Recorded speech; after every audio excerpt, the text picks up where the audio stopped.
I rise today to talk a bit about our economy and the marketplace, which, if anybody has observed, is in shambles. A couple years ago, we had a financial crisis, basically a bit of problems and debt with the financial institutions, the banks, and a lot of corporations. And that was a rather hectic period of time, but I think what we're moving into now is much, much more serious. And what I see happening is that this is not a financial problem as much as a currency problem. Everybody knows there are major problems in Greece right now because of the debt load that they have and they cannot finance, and nobody's there at the moment to bail them out. But a lot has been happening. And I've been interested in this subject for a long time. Matter of fact, in 1971, with the breakdown of the Bretton Woods Agreement, I became fascinated with economics and politics. At that time, there was a devaluation of the dollar of 3.5%, 3.8%, and it was very, very big news. And that's when the dollar was connected to gold, and there was a devaluation against gold. And this was a major event and ushered in a major amount of inflation in the 1970s. And yet, this process continues. Matter of fact, the breakdown in 1971 opened up the doors to massive inflation, and that's what we have been doing for 35, 40 years, of inflating the currency, creating many and multiple financial bubbles which have burst and have given us a great deal of trouble.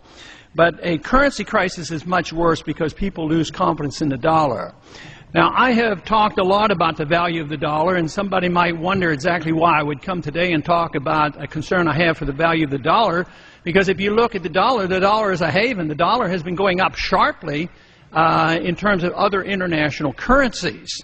And they would say that this is a haven, it's still strong, people are buying our treasury bills. But I still argue the case that there is a currency crisis going on, because if you look at the one true money, the one money that has existed for 6,000 years, that outlasts all the paper money and all the fiat currency, and that is gold. And it doesn't look very good, and it's sending a signal that a lot of inflation lurks in the future.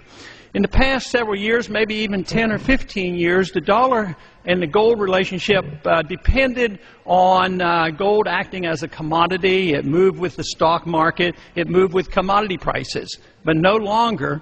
Instead of the gold going down when the stocks went down, and instead of the gold going down when the commodities go down, instead of the gold going down when the dollar goes up, all of a sudden, people are resorting to putting dollars and other currencies in gold. This is sending a signal that the confidence is being lost in the entire fiat monetary system.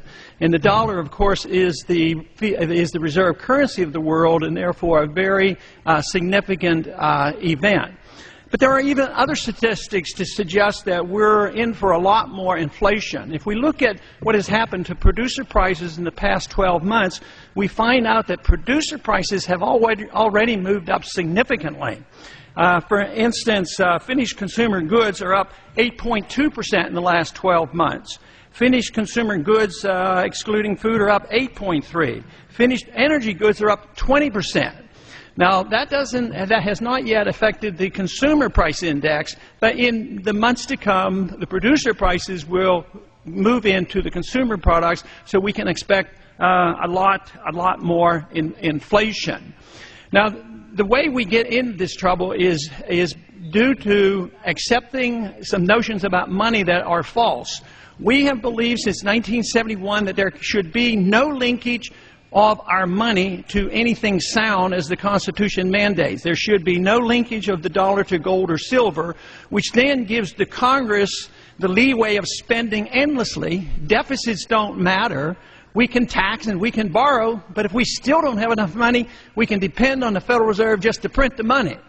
Now, that has lasted for a long time, and we've been getting away with it, but the market is more powerful than the central bank and the politicians. The market usually rules, and they come and say, the money isn't worth what it used to be, and there's too much malinvestments, too much debt, and therefore a correction must occur. This happened with the financial situation. There had to be a correction. The bubble burst, and there are some adjustments. But everything that we have done over these past several years, and even over the last several several decades. It's always been to resort to more inflation, print more money, spend more money, which only produces a problem that delays the inevitable. What I am afraid is the inevitable is here, and we must do something about it.